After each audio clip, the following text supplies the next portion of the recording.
பண்பை விதையுங்கள், பழக்கம் உருவாகும். குணத்தை விதையுங்கள், உங்கள் எதிர்காலம் உருவாகும். உங்கள் அனைவருக்கும் சிநேகிதி சுபா சேனல் சார்பாக ஆத்மார்த்த வணக்கங்கள். இது உங்கள் தோழி சுபலக்ஷ்மி முத்துக்குமரன். கிருஷ்ணனின் மாயங்கள். இதில் நம்ம கிருஷ்ண பரமாத்மாவோட பல வகையான மாயங்களை பார்த்துட்டு வரோம். இது கிருஷ்ணனோட பெருமைகளை பேசுகிற ஒரு விதமான தொடர்னே சொல்லலாம். இந்த மாயத்தில் அடுத்து நம்ம ஒரு மாயத்தை பார்க்க போகிறோம். வாங்க பதிவுக்குள்ளே போகலாம். கிருஷ்ணன் என்றதுமே துவாரகை நம் நினைவுக்கு வந்துவிடும். கடற்கரையில் அமைந்த எழில்மிக்க நகரம்தான் துவாரகை. இதை உருவாக்கியதன் பின்னே 2 சம்பவங்கள் இருக்கு. சர்யாதி என்றொரு அரசன், பிரகலாதனின் தந்தை இரண்யனைப் போல தன்னையே கடவுளாக கருதி கொண்டவன். இரண்யனுக்கு பிரகலாதன் எப்படியோ அப்படி சர்யாதிக்கு பிள்ளையாக வந்து பிறந்தவன் ஆனர்தன். நாராயணனே கடவுள், அவனே பரமாத்மா, மற்ற அனைத்து உயிர்களும் ஜீவாத்மாக்கள் மட்டுமே என்றான் அந்த மகன். இதனால் மகன் என்று பாராமல், நீ இந்த மண்ணில் எங்கும் இருக்கக்கூடாது, ஏன்னா இந்த மண்ணுக்குரிய அரசன் நான் தான், எனவே கடலில் போய் விழு, உன் நாராயணன் காப்பாற்றினால் வாழ், இல்லாவிட்டால் என் மதிப்பு தெரிந்த பின் திருந்தி வா என்று கூறி அரசன், அதாவது அவனோட தந்தை, துரத்தினான். ஆனர்தன் சற்றும் தயங்கவில்லை. நாராயணனும் அவனை கைவிடவில்லை.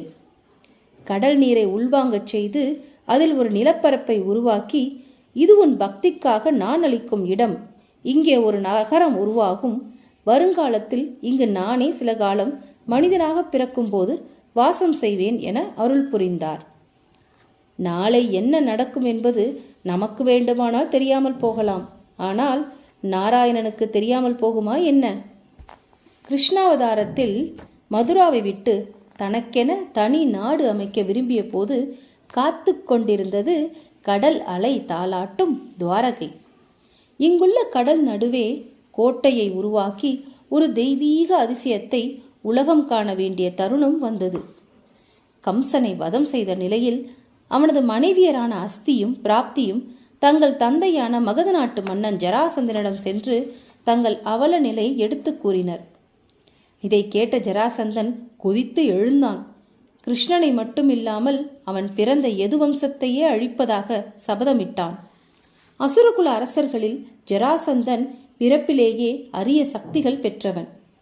குறிப்பா அவனை வெட்டி கொல்லவோ சிதைத்து அழிக்கவோ முடியாது. வெட்டிய பாகத்திலிருந்து சிதைந்த திசுக்கள் வினாடி நேரத்திற்குள் திரும்பச் சேர்ந்துரும். இப்படிப்பட்ட சக்தி இருந்ததால் அவனை எதிர்த்தவர்கள் சிறையில் அடைபட்டனர். இந்நிலையில் கிருஷ்ணன் மீது ஜராசந்தன் குறிவைத்தான். சாமானிய பிறவிகளால் ஜராசந்தன் போன்றோரை ஏதும் செய்ய முடியாது. அதற்காக ஜராசந்தன் கம்சன் போன்றவர்களை அப்படியே விட்டுவிடவும் முடியாது. பூமியில் கிருஷ்ணனாக அவதரித்ததே அசுரர்களை அழிக்கத்தானே. எதற்காக இப்படிப்பட்டவர்களை படைக்க வேண்டும், பின் எதற்காக அழிக்க வேண்டும் என்ற கேள்வி கேட்க எல்லோருக்கும் தோணலாம். இதைத்தான் சைவர்கள் திருவிளையாடல் என்கிறார்கள், வைணவர்கள் லீலை என்று குறிப்பிடுகின்றனர். பொழுது போகாத போது விளையாட்டுக்களை உருவாக்கி கொண்டு அதில் வெற்றி பெறுவதும் தோல்வி அடைவதும் நம் வாழ்வை சுவாரஸ்யப்படுத்துவது போலத்தான் இதுவும். இங்கே கிருஷ்ண லீலையின் நோக்கமே அசுர சக்திகளை அழித்து நல்ல தேவ சக்திகளை காப்பதுதான். கிருஷ்ணனோ அதற்கேற்பவே செயல்பட்டான். கம்சனை கொன்றவுடன் அதற்கான வேகம் ஜராசந்தனிடம் எதிரொலிக்கும் என்பதும் கிருஷ்ணன் அறிந்ததுதான். ஜராசந்தனைப் போலவே அவன் படையும் வலிமை மிக்கது. அதை ஒரு ஜனசமுத்திரம் என்றே கூறலாம். அவர்கள் அனைவரும் மதுராவின் மீது படையெடுத்து வந்தால் பெரும் அழிவு உண்டாகும். போர் என்றாலே 2 பக்கமும் அழிவு உண்டாகும் அல்லவா? இதை விரும்பாத கிருஷ்ணன் மதுராவை விட்டு விலகி துவாரகைக்கு செல்ல முடிவெடுத்தான். ஜராசந்தனின் இலக்கும் மதுராவை விட்டு மாறி துவாரகை என்றானது. துவாரகை மீது படையெடுத்து வந்தான். ஒவ்வொரு முறையும் ஜராசந்தன் மட்டுமே எஞ்சி நிற்க படை முழுவதும் நாசமடைந்தது. ஜராசந்தனை சார்ந்த அசுர வழி தோன்றல்களும் கிருஷ்ணனால் கொல்லப்பட்டனர். கிருஷ்ணனால் அவர்களுக்கு வீர ஸ்வர்க்கம் கிடைத்தது என்றும் இதை எடுத்துக்கொள்ளலாம். ஒரு கட்டத்தில் ஜராசந்தனின் படைபலம் என்பது அவனைத் தவிர யாரும் பெரிதாக இல்லை என்ற நிலைக்கு சுருங்கி போயிடுச்சு. அது அவனோட கோபத்தை ரொம்ப அதிகரித்துச்சு. அப்போதுதான் கிருஷ்ணனின் தந்திரம் ஜராசந்தனுக்கு புரிந்தது. அசுர புத்திக்கு மிக தாமதமாகவே உண்மை எட்டியது என்றும் கூறலாம். இம்முறை ஜராசந்தன் தீர்மானமாக ஒரு முடிவுக்கு வந்தான். நிகரில்லாத ஒரு பெரும் படையோடு சேர்ந்து வந்து துவாரகையை இல்லாமல் செய்ய வேண்டும் என்பதுதான் அவனோட முடிவு. இந்த நிலையில கிருஷ்ணனும் தன் மக்களை காக்க கடல் நடுவே கோட்டை கட்டி அவர்களை அங்கேயே பாதுகாப்பாக வைக்க முயன்றான். இந்த கோட்டை கட்டும் முடிவு மிக ரகசியமாகவும் தேவ சக்திகளின் ஆதரவால் மிக வெற்றிகரமாகவும் முடிந்தது. காலவ்யவனன் அப்படின்னு ஒருத்தன் இருந்தான். இவன் சிவனின் அருள் அம்சத்தோடு பிறந்தவன். இவனது பிறப்பின் நோக்கமே யாதவர்களை அழித்து விட வேண்டும் என்பதுதான். அதற்கான பெரும் சக்தியும் அவனுக்கு இருந்தது. காலவ்யனன் படை எடுத்து வந்தால் எப்படி ஜராசந்தன் நீங்களாக அவன் படை கிருஷ்ணன் அழித்தானோ அது போலவே கிருஷ்ணனை தவிர யாதவர்கள் அவ்வளவு பேரையும் அவன் கொன்று குவிப்பதும் உறுதி. காலம் இங்கே காலவ்யனன் மூலம் கிருஷ்ணனுக்கே சவால் விட்டது. ஒரு புறம் தன்னை அழிக்க துடிக்கும் ஜராசந்தன், மறுபுறம் தன் இனத்தையே அழிக்க துடிக்கும் காலவ்யனன்.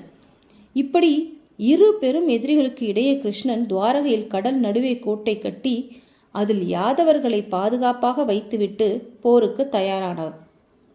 முன்னதியாக காலவ்யனனுக்கு யாதவர்கள் மீது அப்படி என்ன கோபம் என்பது தெரியணும் இல்லையா? அதோட கதையை பார்க்கலாம்.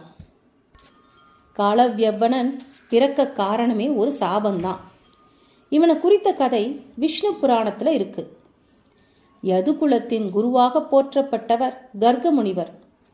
இவர் ஒரு முறை ஆற்றில் குளித்து விட்டு வரும் சமயம் இவரது தலையில் பறவை ஒன்று எச்சமிட்டது. அந்த எச்சம் ஒழுகி நெற்றியில் திலகம் போல காட்சியளித்தது. தன்னை மறந்த நிலையில் இறை சிந்தனையில் இருந்த முனிவருக்கு இதை பற்றிய உணர்வு கொஞ்சம் கூட இல்லை. முனிவரோட மைத்துனன் என்ன இது எச்சில் திலகம் என்று கேட்டு சிரித்தான். பிறகு தன் நிலையை உணர்ந்த கர்கர் கையால் எச்சத்தை துடைக்க முற்பட அது முகம் முழுவதும் பரவியது. அப்போது அருகில் இருந்த எதுகுல மன்னர்கள் முனிவரை பார்த்து கை கொட்டி சிரித்தனர். இதை பார்த்த முனிவருக்கு ரொம்ப கோபம் வந்துருச்சு. முனிவர்களுக்கு கோபம் சுலபமாக வராது, வந்தால் அதன் விளைவு கடுமையானதாக இருக்கும். யாதவ மன்னர்களே, நான் உங்களின் குலகுரு என்பதையும் மறந்து என்னை பரிகாசம் செய்து விட்டீர்கள். இதை என் வாழ்நாளில் நான் மறக்கவே மாட்டேன். மன்னர் என்ற மமதையை நீங்கள் பரிகாசம் செய்ய காரணமாக இருந்ததல்லவா? அதிகாரமும் ஆட்சியும் உங்களின் கையில் இருக்கும் திமிர். இப்போது சொல்கிறேன், உங்களை பூண்டோடு அழிக்க ஒருவன் வருவான், அதுவும் என் மூலமாகவே. எனக்கு நேர்ந்த அவமானத்தை துடைப்பான், இது சத்தியம் அப்படின்னு சாபமிட்டார். பின் அவர் ஒரு யவ்வன பெண்ணை சந்திக்க நேர்ந்தது. அவள் அவரை மணந்து கர்ப்பமானாள். பின் முனிவர் சிவனை நோக்கி தவத்தில் ஆழ்ந்தார். சிவன் காட்சியளிக்கும் சமயம் முனிவரின் மனைவி பிரசவிக்க தயாராக இருந்தாள். சிவன் என்ன வரம் வேண்டும் அப்படின்னு கேட்க, தனக்கு பிறக்கப் போகும் பிள்ளை மாவீரனாக உலகத்தவர் கண்டும் அஞ்சும் பலசாலியாக திகழ வேண்டும் என்று கேட்டார். சிவனும் அவ்வாறே வரமளித்தார். அவனே காலயவ்வனன். முனிவர் மகனிடம் யாதவ மன்னர்களை அழிக்க பிறந்தவன் நீ என்று சொல்லி வளர்த்தார்.